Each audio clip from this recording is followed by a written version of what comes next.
Assalamualaikum warahmatullahi wabarakatuh. Welcome to my student, welcome to our channel. Ya, untuk saat ini mungkin kita akan mempelajari tentang perkembangan bahasa ya, terutama untuk perkembangan bahasa anak. Perkembangan bahasa, tentu saja skill yang ada di dalam bahasa itu tidak terlepas dari 4 kemampuan itu ya, 4 keterampilan. Yang pertama berbicara, yang kedua menulis, yang ketiga membaca, dan yang terakhir terutama menyimak. Apa itu berbicara? Ya, berbicara berarti mengungkapkan perasaan, mengekspresikan keinginan, kebutuhan lewat berbahasa. Kita tahu bahwa anak itu awalnya itu kan hanya membeok, hanya babbling. Kita tidak mengerti apa maksudnya, tetapi itulah cara mereka berbicara kepada kita. Dan kita tahu bahwa dalam berbicara itu bisa sesuai dengan keinginan, beda lagi dengan yang namanya skill dalam kemampuan menulis, di mana di situ ada aturannya, apakah itu baik, benar, tepat, dan menyusun atau tidak, gitu ya. Tetapi kita pun tahu bahwa di dalam berbahasa pun ada aspek kebahasaan dan ada aspek non kebahasaan. Dan mungkin kalau misalnya kita tahu bahwa aspek kebahasaan yang kita kenal itu ya ketepatan ketepatan bicara, tekanan pilihan kata, ketepatan sasaran. Tapi kalau misalnya non kebahasaan ini kita bisa melihat dari sikap tubuh, pandangannya, bahasa tubuhnya, mimik yang tepat, lalu kesediaan menghargai pembicaraan orang lain, penalaran, penguasaan kata-kata tertentu, lalu kenyaringan suara dan kelancaran dalam bersuara. Sehingga berbicara itu bukan hanya mengucapkan bunyi atau kata, tetapi berbicara itu alat untuk mengekspresikan, menyatakan, menyampaikan atau mengkomunikasikan ide, pikiran maupun perasaan kita ya. Dan kemampuan berbicara ini dipengaruhi oleh kemampuan menyimak. Sehingga nanti kemampuan menyimak itu dipengaruhi oleh kognitif kita. Nah, karena di dalam menyimak itu ada yang namanya atensi, perhatian, dan tentu saja konsentrasi ya. Kita kembali lagi ke berbicara. Ya, tipe berbicara yang diungkapkan oleh Harlock. Ternyata tipe berbicara anak itu ada yang namanya egocentric speech. Ini biasanya anak-anak yang berusia 2 hingga 3 tahun di mana keakuannya tinggi, jadi apa-apa terfokus kepada dirinya sendiri tanpa memperhatikan orang lain.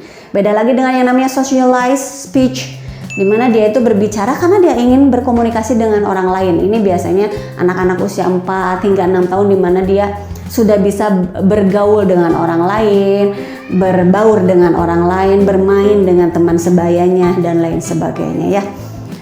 Tetapi di dalam socialized speech ini tentu saja ada beberapa kegunaan di mana di dalam socialized itu bertukar informasi, lalu dia menilai ucapan orang lain terhadap dia atau tingkah laku orang lain, di mana juga di sini di socialize itu ada perintah, ada permintaan, ada ancaman, ada pertanyaan, juga nantinya ada jawaban karena kan bersosialisasi berarti berinteraksi.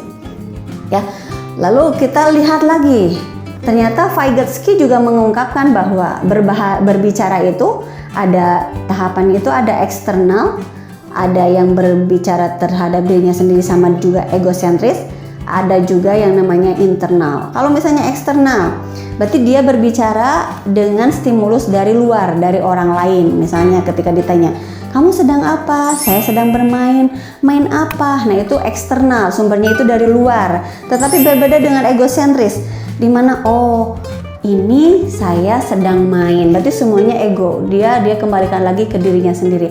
Ini saya sedang main, ini saya sedang belajar, ini saya sedang menulis, ini aku lagi menangis. Nah itu berarti egocentric speech. Tetapi beda lagi dengan yang namanya internal. Internal itu di dalam proses berpikir anak sudah memiliki penghayatan sebelumnya. Misalnya si anak bergumam dalam hatinya bahwa oh ya, hari ini saya mau gambar pemandangan. Lalu dia bilang, saya gambar gunung, laut, awan. Itu berasal dari pemikirannya dia sebelumnya. Oh ya, hari ini saya pengen gambar robot. Berarti nanti dia menggambar robot dengan mengungkapkan kepada ibu guru, saya gambar robot Power Ranger dan lain sebagainya. Itu internal. dihayati dulu lalu dia ungkapkan ke orang lain. Beda lagi dengan eksternal berarti sumbernya dari luar, stimulusnya dari luar, egosentris dari dirinya sendiri, tetapi internal itu dihayati dulu ketika dia mau berbicara atau ketika dia mau berkomunikasi dengan orang lain, dia dihayati dulu. Lalu kita next ke kemampuan selanjutnya, di mana kemampuan menulis itu sama juga dengan kemampuan berbicara, yakni itu kebutuhan ekspresif tentunya. Di sini ketika menulis ada aturan, baik benar, tepat, salah, tidak berstruktur dan berstruktur. Tetapi semuanya itu dipengaruhi oleh kematangan dan juga kesiapan. Brewer, salah satu ahli bahasa, mengungkapkan bahwa menulis pun ada tahapannya, ada tahapan scribble, goresan, ada tahapan linearitative stage di mana dia itu menulis itu coretan tetapi berupa garis lurus atau horizontal. Lalu ada random letter itu berarti dia menggores-gores ya, goresan-goresan yang menyerupai huruf. Lalu letter name writing, jadi dia itu menulis namanya sendiri, dan fonetik, dan dia mengucapkannya, jadi bukan hanya menulis tapi dia juga mengucapkan. Sehingga Brewer mengungkapkan bahwa dalam menulis pun ada beberapa stage, ada beberapa tahap, mulai dari goresan lurus, goresan random, goresan acak gitu ya, huruf yang goresan yang menyerupai huruf, lalu juga letter name writing. Dia atau si anak itu sudah bisa menulis namanya sendiri atau nama orang tuanya, nama ibu guru, nama kakaknya, nama ayahnya dan lain sebagainya. Berarti sudah pada tahap yang atas, letter name writing. Nah, dalam kemampuan menulis ini tentu saja ditunjang dengan kemampuan membaca, karena ketika misalnya dia hanya bisa menulis tetapi dia tidak bisa membaca apa yang dia tuliskan, tentu saja itu belum komplit keterampilan yang dimiliki oleh anak. Di dalam membaca pun ternyata salah satu ahli bahasa mengungkapkan bahwa dalam membaca itu ada yang namanya magical stage, ada self concept, lalu ada yang namanya bridging reading, ada take up reader, ada independent reader. Lalu kita lihat nih, di dalam membaca itu yang dimaksud dengan magical stage itu apa sih gitu ya. Magical stage itu adalah kemampuan anak ya, dimana dia itu pura-pura membaca, seolah-olah dia itu membaca, dia membawa buah buku kemana saja dia main, atau misalnya dia membolak-balikan buku, itu masih dalam tahap magical, fantasi ya. Tetapi beda dengan self concept ya, anak mulai memandang dirinya sebagai pembaca. Jadi dia itu berpura-pura membaca, memaknai gambar yang ada di buku gitu, meskipun dia mungkin membacanya itu terbalik, tetapi dia sudah bertindak bahwa oh ya saya lagi membaca nih, berarti dia sudah memiliki self concept ya. Tetapi beda dengan bridging reading ya, tumbuh kesadaran akan tulisan dalam buku, menemukan kata-kata yang pernah ditemui dan mengungkapkan kata-kata yang bermakna. Jadi dia itu sudah bisa mengucapkan atau meniru kata-kata yang sudah dibacakan dari buku tersebut, sehingga dia itu bisa berada pada tahap bridging reading gitu ya, menjembatani bahwa oh iya saya pernah melihat kata itu di buku ini, di cerita ini gitu ya. Berarti dia sudah melalui tahap bridging reading. Tetapi beda lagi dengan take up reader. Take up reader ini memaknai bahwa dia itu tahu grafoponiknya. Grafo itu kan tulisan, ponik itu ucapannya. Lalu semantiknya, sintaksisnya, apalagi anak-anak sudah tertarik untuk membaca, mengingat tulisan dalam konteks tersebut dan mengenal tanda-tanda tulisan, membaca berbagai macam tanda, kayak misalnya ada gambar S coret, oh berarti itu teh tidak boleh berhenti. Nah itu berarti anak-anak sudah bisa memaknai bahwa tanda-tanda di sekitar dia itu memiliki makna ya, memiliki arti. Jadi seperti itu. Jadi berarti dia berada pada take up reader. Beda lagi dengan independent reader. Wow, independent reader itu ya dia bisa membaca berbagai macam jenis buku, tidak lagi pilih-pilihan. Boleh itu komik, boleh itu novel, boleh itu buku cerita. Ya, tetapi mungkin yang bergambar ataupun yang tidak bergambar dia lahap semuanya. Berarti dia sudah memasuki tahap independent reader ya. Lalu kemampuan atau keterampilan terakhir yang mutlak dimiliki oleh seorang anak, yakni kemampuan untuk menyimak. Kemampuan menyimak berhubungan dengan kognitif atau kognisi, atensi, konsentrasi. Dan di dalam kemampuan menyimak itu ternyata dipengaruhi oleh bermacam faktor. Penyimaknya itu sendiri, lalu situasi di mana dia harus menyimak atau mendengarkan sesuatu, dia mungkin harus konsentrasi, dia mungkin harus memiliki fokus ya, sehingga apa yang dia dengarkan bisa dia ungkapkan. Dan tentu saja pembicara, misalnya itu yang ngomongnya terlalu cepat, yang ngomongnya terlalu lambat, sehingga ketika dia mengungkapkan lagi ya itu situasinya seperti, dan pembicaranya pun yang dia dengarkan itu ya mungkin memiliki banyak kekurangan, sehingga menyimak dipengaruhi oleh 3 faktor. Ada faktor penyimak, situasi, dan juga pembicara.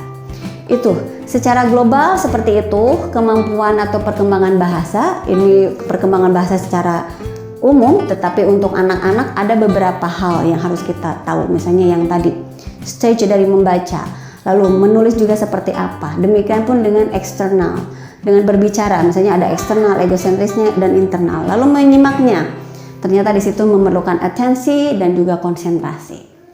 Nah, dari kemampuan perkembangan bahasa ini kita ulas sekilas ini supaya mengingatkan lagi kita tentang pembelajaran kemarin, tentang pembelajaran literasi ya, tidak bakalan jauh-jauh dari hal itu. Dan mungkin untuk materinya dicukupkan sekian. Nanti untuk tugasnya Ibu menyusul setelah nanti ada diskusi via grup ya. Terima kasih atas perhatiannya. Mudah-mudahan dengan diulangnya materi ini semakin menajamkan pemahaman kalian terhadap bahasa untuk anak itu sendiri, oke? Tetapi sebelum kita menutup, ya biasa dari Ibu kan suka ada nyanyi-nyanyi berbahasa Inggris ya.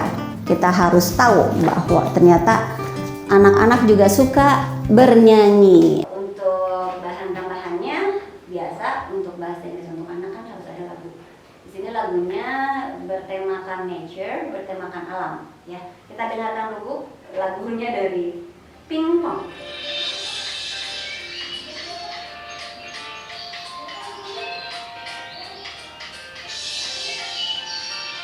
Up in the mountain, down by the river, high up in the sky, la la la la la la. Flowers, flowers and trees are loved by the bees. Flowers and trees and the bees. In the mountain, down by the river, high up in the sky, la la la la la. Bluebirds, bluebirds, the good fly me. Bluebirds, bluebirds, birds and butterflies in the sky. Ya, oke ya, kita ulang lagi ya, seperti itu. Oke. Up in the mountain, down by the river, high up in the sky, tra la la la la la la. Flowers, flowers, flowers and trees are loved by the bees. Flowers, flowers, flowers and trees and the bees.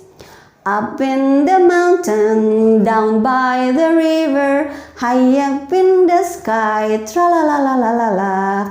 Bluebirds, bluebirds, birds and butterflies, they're loved by the sky. Bluebirds, bluebirds, birds and butterflies in the sky. Nah, nanti bisa Ibu atau rekan-rekan terapkan terhadap anak-anak, terutama ini sangat berkaitan dengan tema alam ya. Terima kasih, yo, have fun, thank you. Wassalamualaikum warahmatullahi wabarakatuh.